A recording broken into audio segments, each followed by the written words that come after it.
de Matthieu. Nous allons commencer avec Matthieu. Le livre de Matthieu, Matthieu chapitre 1er. L'évangile selon Matthieu, au premier chapitre. Et nous allons, j'aime bien dire méditer, parce que lire, c'est comme si on était en train de lire un livre. Alors, nous allons méditer du premier verset au 17e verset.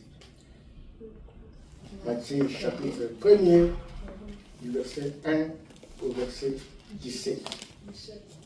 Voilà. Nous allons nous mettre debout pour honorer la parole de Dieu.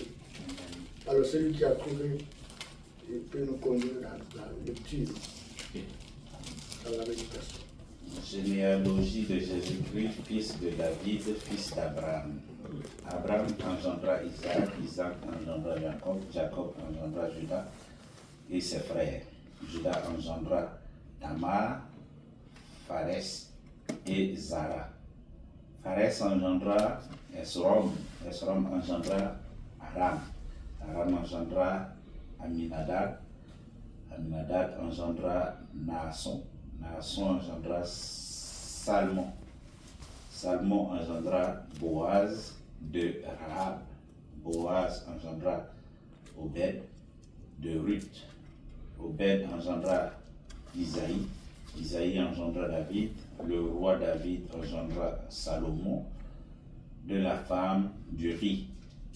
Salomon engendra Roboam, Roboam engendra Abia, Abia engendra Asa, Asa engendra Josaphat, Josaphat engendra Joram, Joram engendra Ozias, Ozias engendra Joatam, Joatam engendra Ajaz, Ajaz engendra Ézéchias, Ézéchias engendra Manassé, Manassé engendra Amon, Amon engendra Josias, Josias engendra Jéchonias et ses frères au temps de la déportation à Babylone.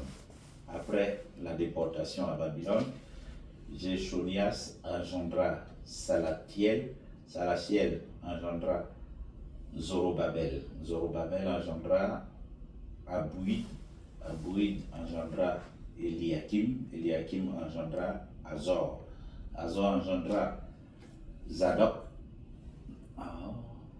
Zadok engendra Eshim, Eshim engendra Eluid, Eluid engendra Éléazar, Éléazar engendra Matan, Matan engendra Jacob, Jacob engendra Joseph, l'époux de Marie, de laquelle est né Jésus, qui est appelé Christ. Il y a donc en tout 14 générations depuis Abraham jusqu'à David, 14 générations depuis David jusqu'à la déportation à Babylone et 14 générations depuis la déportation à Babylone jusqu'à Jésus-Christ. Amen. Amen. Tu la parole de Dieu.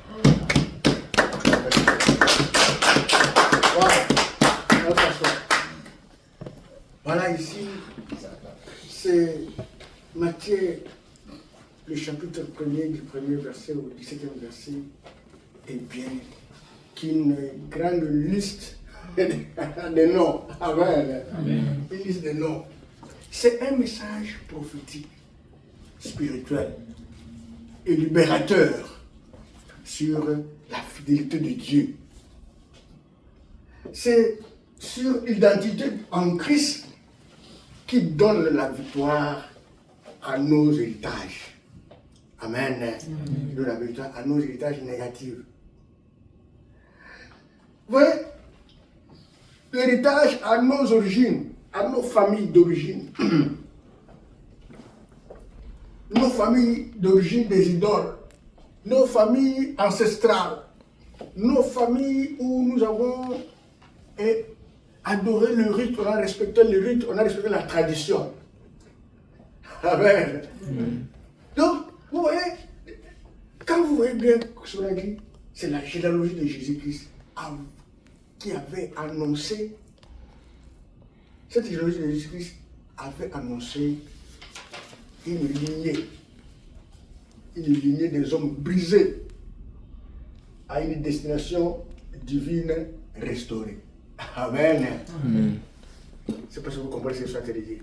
Regardez, toutes les personnes qu'on a citées là, quand tu lis dans l'histoire de la Bible, sont des gens qui n'ont pas bien marché. David, c'était l'homme qui a tué et a pris la femme d'autrui. Quand vous voyez là-bas, on appelle Tamar. Tamar, c'est une femme qui a été abusée. Mais il est venu, c'est de là où Jésus est né. On n'a pas d'Ojas. Ce sont des rois qui ont fait de n'importe quoi. Mais Jésus est né dans cette génération-là. Et vous allez voir encore à la suite, vous allez voir Rahab. Rahab, c'est la femme prostituée. Mais Jésus est né dans cette génération-là. C'est compliqué, hein? Judas.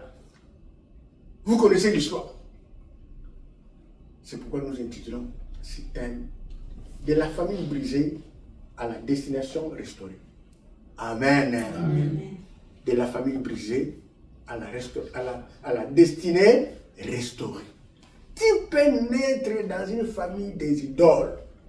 Tu peux naître dans une famille où les gens allaient adorer la sirène au bord de la mer, comme j'avais vu là où je suis passé. Tu peux être sorti dans une famille où les gens adoraient le statut. Dans une famille où rien ne marchait. Dans une famille de prostituées comme en arabe. Dans une famille de méchants. Mais la destinée de Dieu va te restaurer. Amen. Amen. Amen. C'est Dieu qui restaure. Ne regarde pas ton origine. Ne regardons pas notre origine. Regarde la lignée de Jésus. Jésus qui est fils de Dieu. Mais il est dans quelle lignée? Une lignée qui a été brisée. Une lignée de pécheurs, de méchants, de meurtriers. Mais c'est de là où il est né.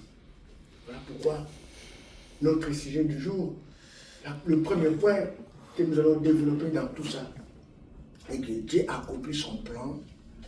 Premier point, Dieu a accompli son plan malgré le faille, malgré la faiblesse des hommes. Amen. Malgré tes faiblesses, malgré mes faiblesses, malgré mes défauts, malgré mes erreurs, si Dieu veut établir son plan dans ta famille, il le fera. Il ne verra pas ton origine. Il ne verra pas que toi tu es né. Les gens peuvent dire tout ce qu'ils peuvent dire, mais si Dieu te choisit, il te choisit. Amen. Amen. Vous avez vu, non? Jésus, comment Dieu ne voyait pas d'autres familles? Comment il va aller faire naître Jésus dans une lignée du désordre?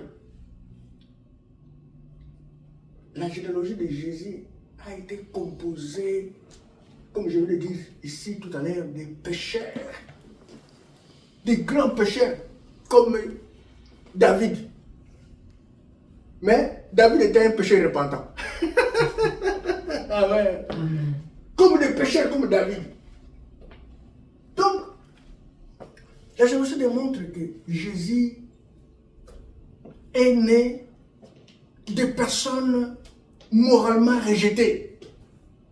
Comme je parlais de Rahab, la prostituée. Jésus est né de cette génération-là. Quand tu regardes la génération que Jésus est né, Rahab, c'est dans cette génération-là que Jésus est né.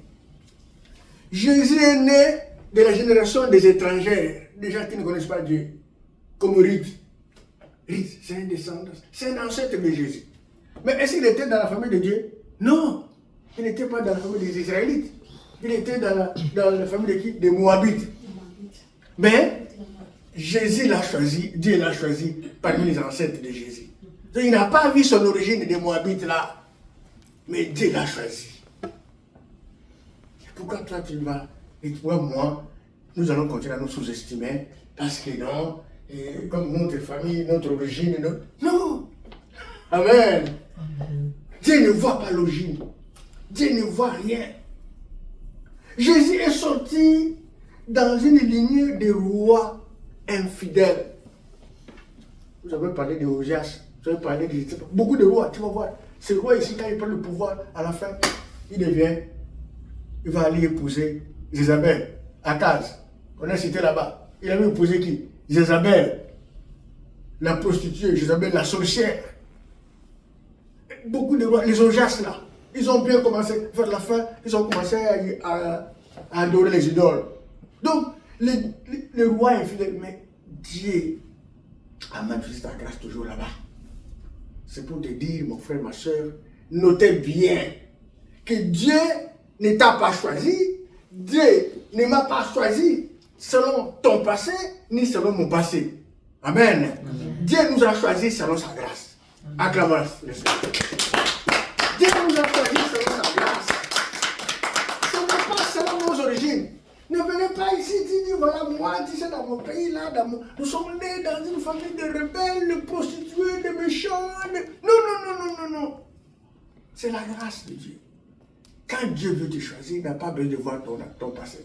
Il n'a pas besoin de voir ton histoire. Il n'en a pas besoin. Regardez les enfants d'Israël, ce qu'ils faisaient, ce qu'ils vivaient, nous avons des livres. Nous avons bien médité les générations. Mais l'histoire de tous ces gens-là, comme je viens de dire tout à l'heure, n'était pas des bonnes histoires, des mauvaises, des histoires médiocres. Hein? Si c'était nous là, on allait me dire, mais Dieu, vraiment, tu choisis aussi cette famille-là, tu connais, non? Tu connais ce qu'ils sont.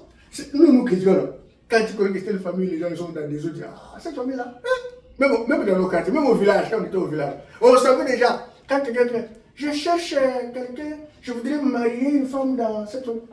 Toi, tu n'as pas vu de faire pour se marier? C'est cette famille-là que tu as été choisir. N'est-ce pas? Tu ne connais pas? Tu quittes les robes partout. Non, j'ai vu une fille. Ah, papa! Tu vas voir ta tante sortir. Papa, qui t'a trompé? Qui t'a aveuglé, toi, là? C'est cette famille-là que tu vas.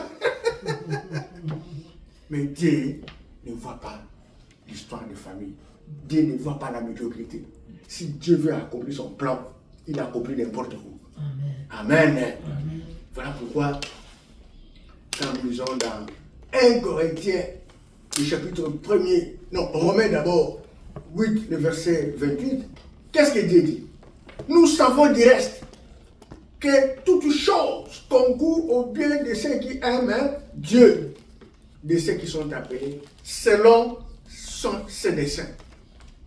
C'est-à-dire que tu peux être mauvais, tu peux sortir de n'importe où, de la poussière ou bien de la boue, mais si Dieu, dans ses desseins, il a dit que c'est toi qui vas utiliser, il va te prendre.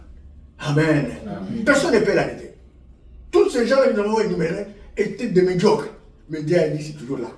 Moi, je veux arrêter cette médiocrité-là. Amen. Amen. Envoyez Jésus-Christ. Donc, Jésus ne peut pas naître là où il y a la sainteté. Jésus va naître là où il y a le péché, là où il y a les microbes, là où il y a le mauvais comportement, pour transformer. Amen. Voilà. Dieu m'avait dit, je ne suis pas venu pour les gens qui sont en bonne santé. Je suis venu pour qui? Pour les malades, pour les péchés. Voilà.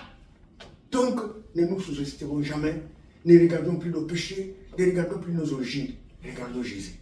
Amen. Dieu dit encore dans 1 Corinthiens, le verset 1er, du verset 27 au verset 29. Mais Dieu a choisi les choses fortes du monde pour confondre les sages. Dieu a choisi les choses faibles du monde pour confondre les forts. Amen. 28, il dit, et Dieu a choisi les choses viles du monde, des choses qui ne sont pas importantes du monde. Et celles qu'on méprise, les gens là qu'on méprise, celles qui ne sont point pour détruire en néant, celles qui sont enfin nulles, chair ne se glorifie, afin que nulle chair ne se glorifie devant Dieu. Amen. Acclamons la parole de Dieu. J'aime la parole de Dieu. J'aime la parole de Dieu. Voilà pourquoi, quand Dieu m'utilise, il m'amène toujours dans des références bibliques. Dieu ne m'utilise pas pour raconter les choses de l'histoire. Moi, j'aime Dieu. Ah, my God. Dieu, quand il m'utilise, quand il parle au travers de moi, toujours, il me ramène toujours à la Bible. Il me ramène toujours à la Bible. Je pense que vous constatez ça.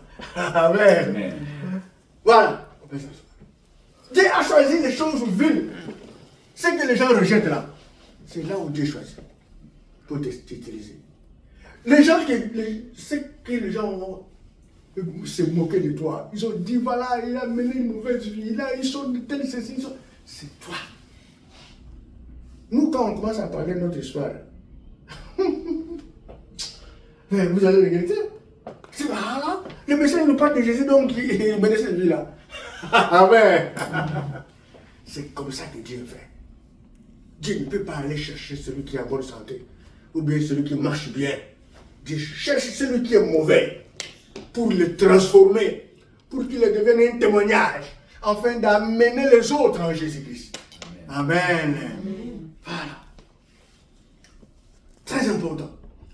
On peut lire aussi Psaume 103, du verset 8 au verset 12. Regarde ce que Dieu dit là-bas. L'Éternel est miséricordieux et compatissant, lent à la colère et riche en bonté. Il ne conteste pas sans cesse. Il ne garde pas sa colère à toujours. Il ne nous traite pas selon nos péchés. Il ne nous punit pas selon nos iniquités. Mais autant les cieux sont élevés, autant la terre, autant sa beauté est grande pour ceux qui le craignent. Autant l'Orient est éloigné de l'Occident, autant il éloigne de nous nos transgressions. Amen. Amen. Il éloigne de nous nos transgressions. C'est-à-dire tout ce que nous avons fait de mauvais là, Dieu fait quoi? Il les éloigne de nous. Si nous nous donnons à lui, si nous nous consacrons à lui, Dieu enlève tout ça. Pendant que les gens vont commencer à dire, celui-là aussi adore Dieu. Non, c'est méchant. C'est méchant. Mais je connais son histoire. Alors que Dieu a déjà éloigné tout ça il y a longtemps. Mais ils sont nécessairement en train de critiquer. Amen. Ah, je connais cette dame-là, elle est méchante. Mais Dieu a déjà enlevé ça.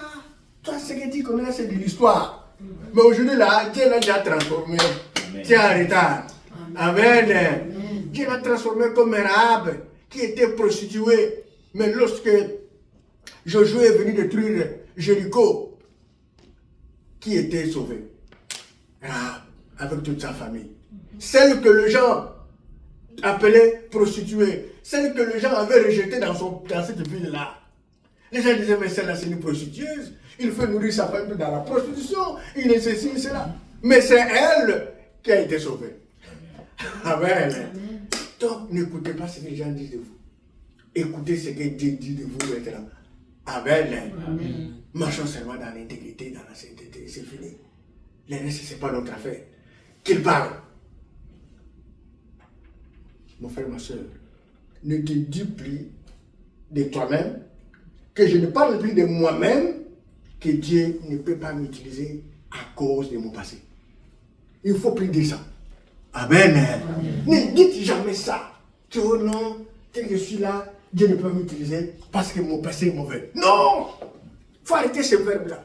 Même si les gens parlent, ça c'est pas ton affaire. Ton affaire est que tu es conscient que tu marches dans la crainte de Dieu et que Dieu est avec toi et que le passé est passé. Amen. Comme la parole dit, ne vous souvenez plus des événements du passé. Dieu utilise justement les personnes que les gens rejettent. Amen. Dieu utilise les gens que les gens rejettent. Les hommes que les gens rejettent. Dieu n'utilise pas les gens que les gens applaudissent. Non, ce que les gens rejettent là, c'est ce que Dieu utilise. Vous connaissez l'histoire. Dieu avait besoin d'un prophète pour remplacer Élie. Dieu a utilisé qui? L'enfant de Anne, qui a été rejeté, que les gens se moquaient, ils ne mettaient pas au monde. Mais c'est là où est sorti l'enfant qui a été prophète. Dieu a utilisé David, qui était dans la forêt. Tout le monde était en famille, non, on mangeait bien, hamburger, on mangeait pizza tous les jours ici à la maison. Mais David était dans la brousse. Il mangeait les fruits avec les gibiers. Mais le jour où Samuel là est venu pour oindre celui que Dieu avait choisi, tous ceux qui étaient à la maison, qui étaient beaux, géants, je ne sais pas comment, Dieu a dit à Samuel, toi tu regardes sa taille? Non, je n'ai pas besoin de la taille. Amen. est-ce qu'il n'y a personne ici? Il dit, non, papa dit, non, il y a un qui est resté où? Dans la brousse. Il dit, amenez-les. Celui qui était rejeté, c'est celui-là qu'on a ramené, qui est devenu roi. Amen. Amen. Qui était dans la brousse, qui travaillait pour tout le monde. Vous savez, à l'époque de l'histoire de la Bible, tous ceux qui est berger, qu'on appelle les bergers là, ce sont des gens de la basse classe. Quand tu es berger dans l'histoire de la Bible, tu es une personne de la basse classe, donc tu es quelqu'un qui n'a pas étudié, qui est inutile dans la société. D'abord, tu es derrière les jumeaux, les gibiers avec des habits sales. Donc. Mais c'est celle-là, cette personne-là, qui Dieu a choisi. Amen. Amen.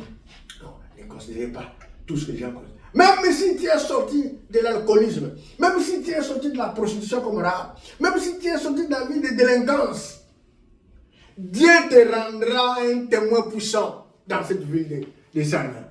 Acclamons le Seigneur. Amen. Dieu te rendra un témoignage puissant. Si c'est toi qui vas continuer, tu vas commencer à donner encore des conseils pour ceux qui sont encore en train de lutter des péchés. C'est toi que Dieu va utiliser. Parce que toi, tu es passé par là, tu connais la souffrance de la vie des ordres. Tu connais la souffrance de la vie de l'alcoolisme, de la vie de la drogue, de la vie des bizarres. Tu connais ce que tu as vécu. Tu deviendras un grand témoin pour le dire. Ce que tu fais là, moi j'ai vécu ça, mon frère, il faut laisser. Viens à Jésus. Amen. Ce que tu continues à soutenir, non, laisse ça, moi je suis passé par là. Si je suis passé par là, laisse tu perds le temps. Viens à Jésus. Tu deviens un témoignage. Deuxième point, je pense que je vais seulement traiter les 2 points. Jésus brise toutes les malédictions générationnelles. Deuxième point, Jésus brise toutes les relations, toutes les malédictions générationnelles. Même si ta famille, la malédiction a pris des années, des générations, c'est Jésus qui est capable de briser ça, d'arrêter ça. Et il a arrêté ça dans nous qui sommes en lui. Amen. Amen. Voilà pourquoi il ne faut plus penser à ça. Nous avons médité ici, vous avez vu combien de générations? Entre tel et tel, 14 générations. Regarde, au verset 17. Il y a eu donc en tout 14 générations depuis Abraham jusqu'à David. Les gens ne vivaient que dans le désordre, dans des péchés, dans de la désobéissance. Et depuis jusqu'à David, 14 générations encore de David à la déportation à Babylone. Pourquoi ils étaient déportés à Babylone? Parce qu'ils ne vivaient pas dans l'obéissance à Dieu. Tu comprends? 14 générations, toujours dans la désobéissance. Même Abraham avait menti que cette femme n'était pas sa femme. Donc il ne vivait que des mensonges. Mais Dieu ne les a pas rejetés. Et vous allez voir 14 générations encore depuis la déportation de Babylone jusqu'à Jésus-Christ. Et quand Jésus est venu, c'est là où il a arrêté. Amen. Amen. La génération mentionnée d'où Jésus-Christ était né montre que le cycle de péché peut durer longtemps. Le cycle de péché avait duré pendant longtemps, depuis Abraham jusqu'à Jacob, comme nous avons lu. 42 générations. Le cycle de péché. Cycle, ça dit c'est la même histoire qui revenait. La même histoire qui revenait. 42 générations jusqu'à Jacob. Mais Jésus-Christ est venu mettre fin.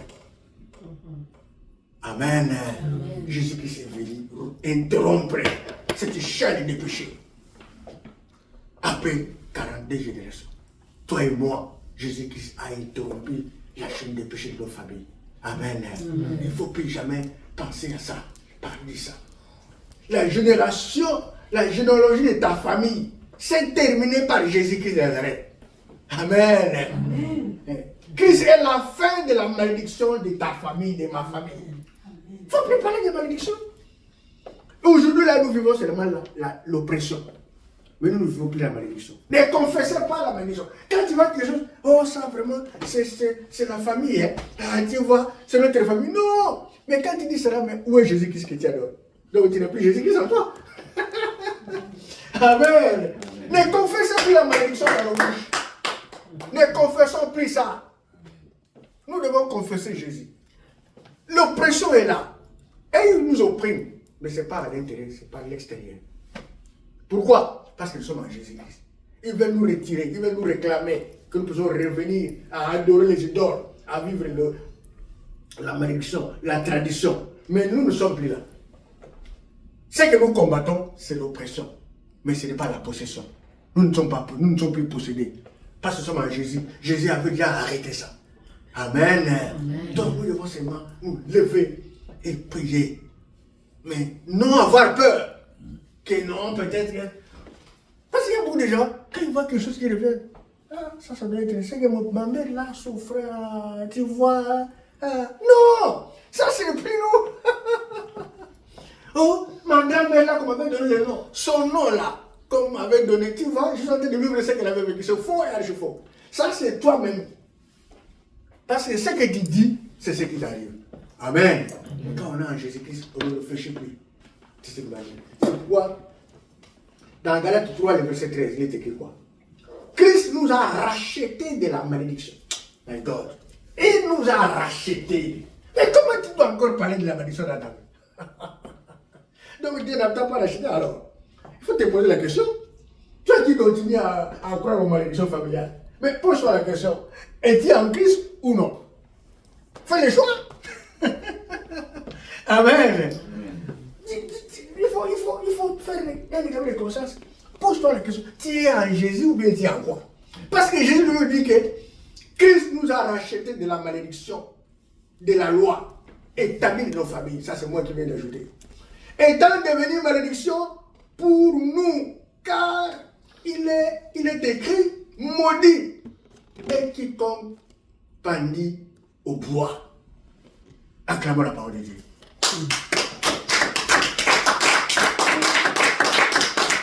Mais pourquoi quand toi tu vois quelque chose dans ta maison, dans ta famille, tu penses à la malédiction familiale? Pourquoi?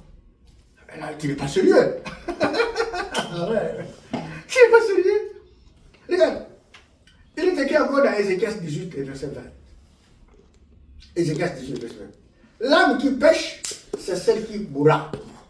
Le fils ne portera pas l'iniquité de son père. Et le père ne portera pas l'iniquité de son fils. La justice du juste sera sur lui. Et la méchanceté du méchant sera sur lui. Amen. Amen. Tout ce que tes parents ont fait, tes ancêtres ont fait, ces péchés-là n'ont rien à voir avec toi. Aucun rapport.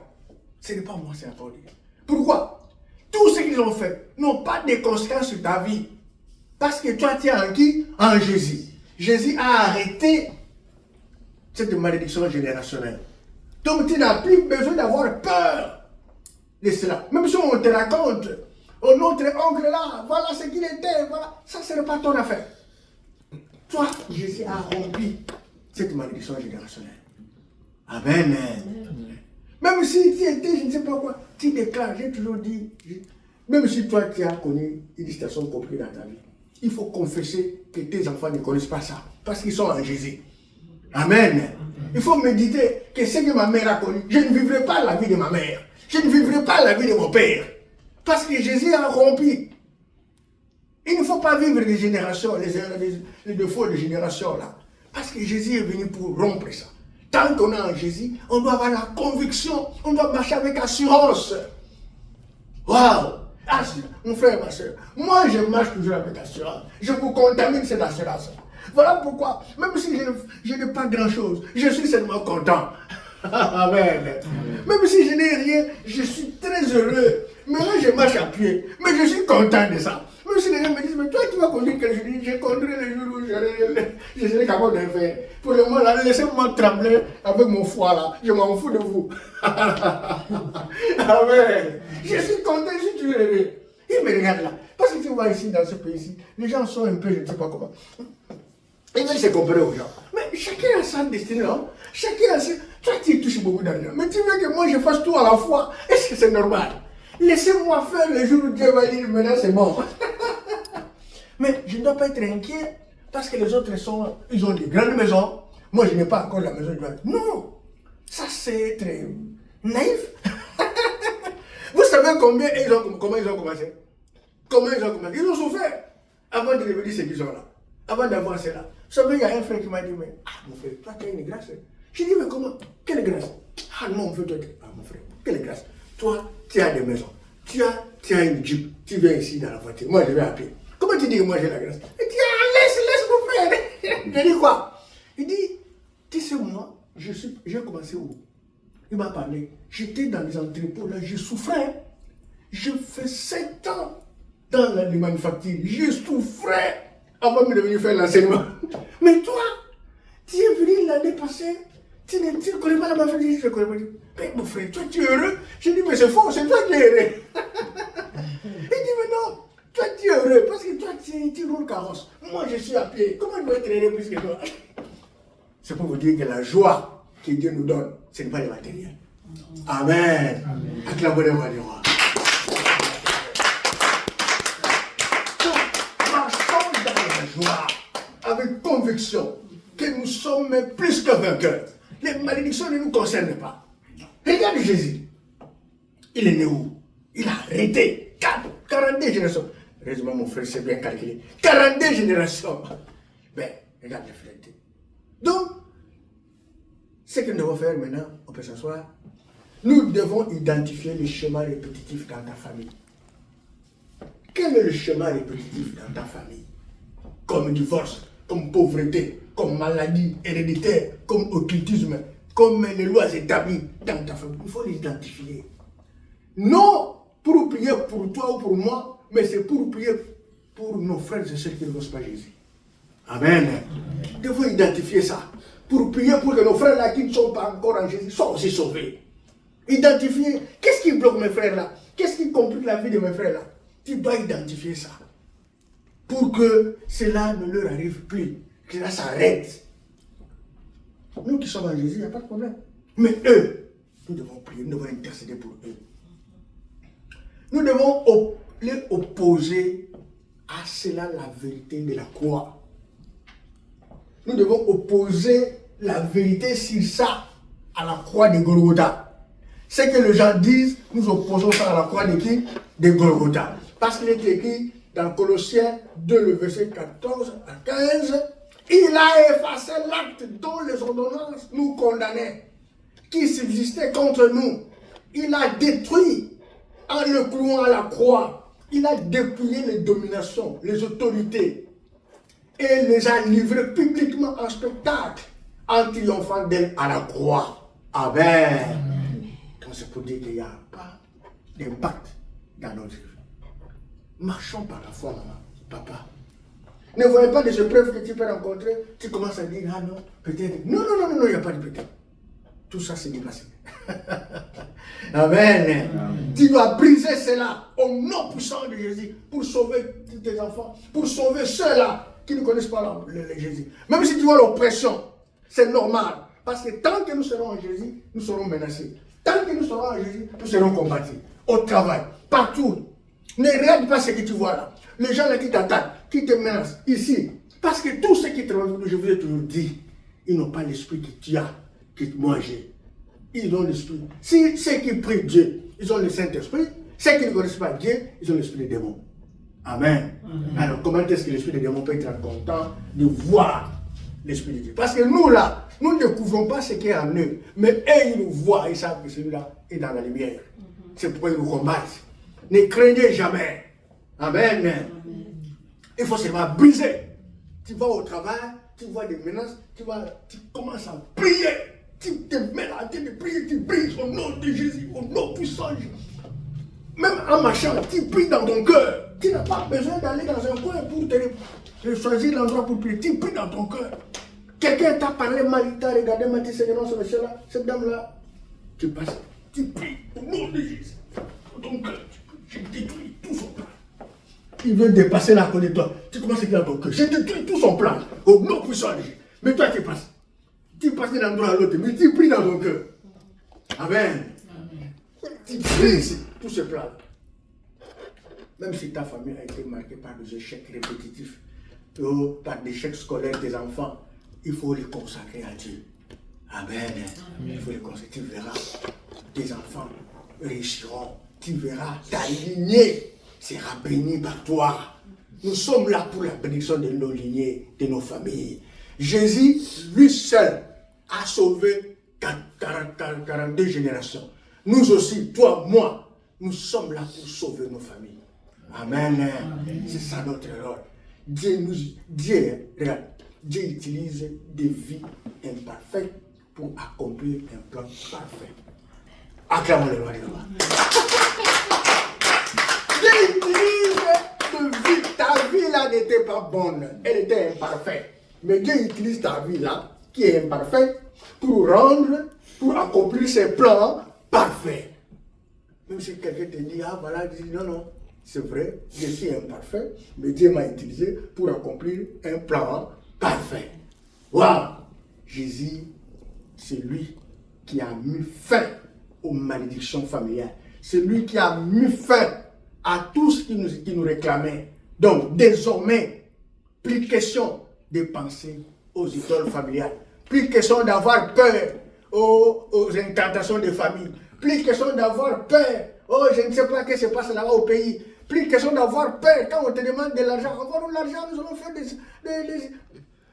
des cérémonies ici en famille. N'envoyez plus jamais, n'ayez pas peur. Amen. Parce que Jésus a mis fin à toutes ces malédictions. Que Dieu soit béni. Acclamez.